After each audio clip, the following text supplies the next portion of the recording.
अपराधी हिंदू है और मर्डर कर रहा है हिंदू। उन्हें कहा जाए कि कम बोलना है ज़्यादा बोलना है, ये बात नहीं, वो स्वयं नहीं जानते हैं कि कितना बोलना है। जिस तरीके से वो टिकट की बात करते हैं कि राहुल गांधी का भी टिकट फाइनल नहीं है। टिकट मिलने की शर्त जीतने की संभावना पर निर्भर करता है। परेड ग्राउंड के पास तिब्बती मार्केट में हत्या कर दी गई गोली मारकर। तो तमाम जो है अपराधी, उनके हौसले बुलंद हैं और सरकार है कि कुछ करने को तैयार नहीं है। और इसके सीधे सीधे प्रमाण 1 महीने में 4 हत्याएं होना, खुले सरेआम राजधानी में इस प्रकार के कृत्यों को होना, ये इस बात को प्रमाणित करता है कि हमारी बात सही है।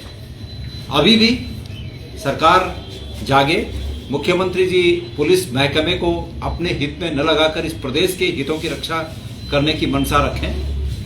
सरेआम जिस प्रकार से उधम सिंह नगर की घटना हुई, जिस प्रकार से यहाँ पर पुलिस लगातार मुख्यमंत्री जी के इशारे पर उनके राजनीतिक हितों को साधने में लगी हुई है, जिस प्रकार से अच्छाई को प्रताड़ित किया जा रहा है, बुराई को प्रोत्साहित किया जा रहा है, ये उसी का परिणाम है कि आज पूरे प्रदेश की कानून व्यवस्था खत्म हो गई है। महिलाओं के प्रति अपराध बढ़े हैं। अभी पिछले 1 हफ्ते में 3 महिलाओं के गले रेते गए, हत्याएं की गई। आज एक नई घटना सुबह सुबह सामने आई कि एक व्यवसायी को यहाँ पर रेस क्या है मैदान तिब्बती मार्केट परेड ग्राउंड के पास तिब्बती मार्केट में हत्या कर दी गई गोली मारकर। तो तमाम जो है अपराधी, उनके हौसले बुलंद हैं और सरकार है कि कुछ करने को तैयार नहीं है। प्रदेश की जनता सब देख रही है।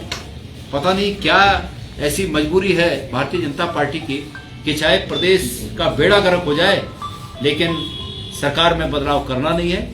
जो व्यवस्था चली आ रही है वो व्यवस्था यथावत रखनी है। और चूंकि ऊपर बैठे हुए जो भारतीय जनता पार्टी के नेता हैं, उनके भी हितों की साधना हो रही होगी, इसलिए इस प्रदेश में ऐसी स्थिति बहुत ही बुरी स्थिति कर दी गई। अच्छा, दूसरा, जिस तरीके से एक जमीन को मुस्लिम यूनिवर्सिटी का नैरेटिव देने की कोशिश की जा रही है, आप किस तरह देखते हैं? ये यानी 2027 का माहौल बनाना शुरू। देखिए, भारतीय जनता पार्टी के पास इस प्रदेश में अपने किए गए कामों की डिलीवरी के बारे में कहने के लिए कुछ नहीं है, इसलिए अनाप शनाप की बातें कह रही है। अगर किसी यूनिवर्सिटी के लिए जमीन हुई और अगर वो जमीन सरकार ने दी, क्या सरकार ने दी वो जमीन? ऐसी कोई जानकारी नहीं कि वो जमीन सरकार ने दी। ऐसी जानकारी है कि किसी व्यक्ति ने एक शिक्षण संस्थान खोलने के लिए जमीन खरीदी, एक व्यक्ति ने खरीदी और पिछले 9 साल से सरकार इनकी है। ये अगर उसमें कुछ परमिशन मिली है तो ये देखें कि क्या परमिशन मिली है। और अगर नहीं, उस आदमी ने वो अपनी जमीन किसी को बेच दी और कानून का उल्लंघन हुआ तो सरकार करे उस कानून मतलब उस पर जांच करे, उस पर कार्रवाई करे। आपको बताऊं, मैं आज की खबर है कि मेरे बारे में एक जो लोकसभा में जिस व्यक्ति ने ये कहा था कि गणेश गोदियाल का एक बिल्डिंग बन रहा है रामनगर में और वहां पर कुछ सामान रखा हुआ है, तो मैंने उस दिन कंप्लेंट की उसकी। आज तक वो FIR दर्ज नहीं हुई। आज भी उस आदमी ने फिर दोबारा लिखा हुआ है कि गणेश गोदियाल की बिल्डिंग बन रही है। मैं ये कह रहा हूं कि पहले तो बिल्डिंग बनना कोई बुरी बात नहीं है, अगर गलत बन रही है एक बिल्डिंग तो उस पर देखें। और दूसरा, मैं ये ऐलान कर चुका हूं कि गणेश गोदियाल का परिवार, गणेश गोदियाल का रिश्तेदार, दूर दूर का रिश्तेदार भी, अगर किसी का भी वहां रामनगर में कुछ बन रहा है तो सरकार या वो व्यक्ति वो एक स्टैम्प पेपर लाए। गणेश गोदियाल सार्वजनिक रूप से ऐलान करता है कि मैं एफिडेविट करके रजिस्ट्री करके उसके नाम कर दूंगा। फजूल की बातें। तो मैं ये समझता हूं कि प्रश्नगत प्रकरण में किसी व्यक्ति की जमीन थी, उसने वो जमीन बेची, गलत है तो सरकार उस पर कार्रवाई करे। हमें इसमें कोई लेना देना नहीं है, कांग्रेस का इस पर कोई मतलब नहीं है। जहां तक बात किसी धर्म विशेष के लिए यूनिवर्सिटी खोलने की उस समय की गई, वो भारतीय जनता पार्टी का झूठ था और उस झूठ को निश्चित रूप में उस झूठ का फायदा उन्होंने लिया, जिस वजह से सरकार आज तक चल रही है। और फिर सरकार 2027 के इलेक्शन में इस तरह की फजूल बातें कहकर उत्तराखंड के सीधे साधे मतदाताओं को गुमराह करके फिर सत्ता पर काबिज होना चाहते हैं। ये 16 तारीख को आप लोगों का बहुत महत्वपूर्ण कार्यक्रम है और जिस तरीके से आप लोगों की मीटिंगें चल रही हैं, बैठकें हो रही हैं, उम्मीद ये है कि अच्छी संभावना है लोगों के आने की। 16 तारीख को कांग्रेस का कार्यकर्ता बहुत उत्साहित है इस घेराव को लेकर। और जैसे कि इस घेराव का नाम है कि भाजपा हटाओ और प्रदेश बचाओ, उत्तराखंड बचाओ, तो ये सार्थक होगा। और हर मोर्चे पर मनरेगा का नाम बदल दिया, योजना को और कंजेस्टेड कर दिया, मुश्किल कर दिया, काम हो नहीं सकते हैं। इस प्रकार से अन्य मतलब महिला अपराध की बात देखी जाए, बेरोजगारी की बात देखी जाए, पेपर लीक होने का मामला देखा जाए, सब तरफ वनों में जंगली जानवरों का ग्रामीण क्षेत्रों में आतंक देखा जाए, वनों में आग देखी जाए, हर जगह विपरीत परिस्थितियां हैं, भ्रष्टाचार का बोलबाला है। मुझे कल दिल्ली में हमारे प्रवासी भाई मिले, कल परसों में दिल्ली था, दिल्ली में हमारे प्रवासी भाई मिले।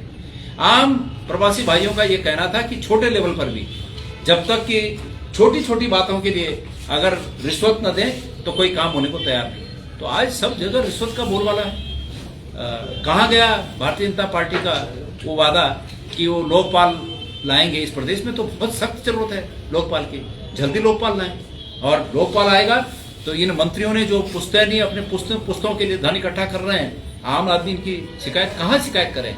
मेरे पास सुबह से शाम तक कि कोई दिन ऐसा नहीं है कि 4 से बड़े ऐसे मामले नहीं आ रहे हो कि जिसमें भ्रष्टाचार हुआ है। जमीनों के मामले, खास करके जमीनों के ऐसे मामले हैं, मुख्यमंत्री जी के द्वारा अपने अधिकारियों को सिर्फ इस काम पर लगाया गया है। अभी एक मामला है जिसमें एक भीमताल में हॉर्टिकल्चर की जमीन है करीब 8 एकड़ और 78 एकड़ यूजेबीएनएल की जमीन है। उसको सरकार पूरा तैयार कर चुकी है कि किस प्रकार से बाहर वालों को देना है। सिडकुल की जमीन, जिस जमीन को एक्वायर किया गया सिडकुल के लिए, वो किसी यूनिवर्सिटी को दे दी गई है, उसका लैंड यूज चेंज करके, और इतने रेट में दी गई कि अगर उसका ऑक्शन करें तो उसके 3 गुना रेट है।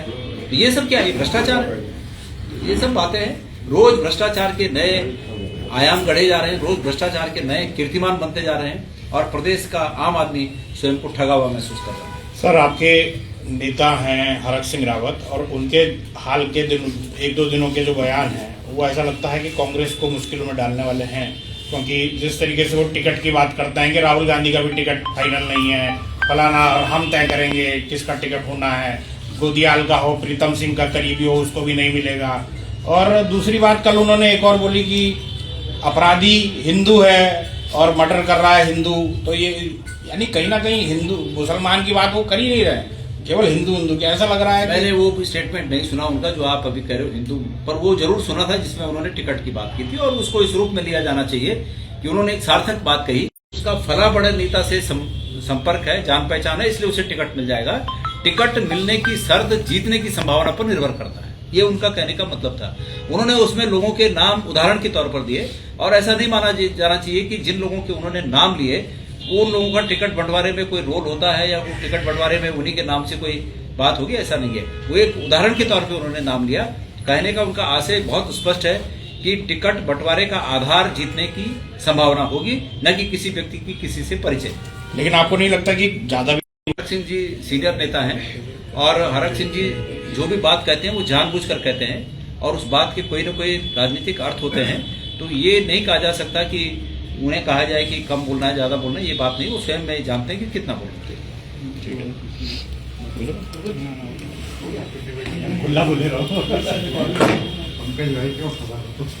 मैंने कल बोला उन्होंने नहीं तो आज उनसे भी ऐसे ही सवाल करके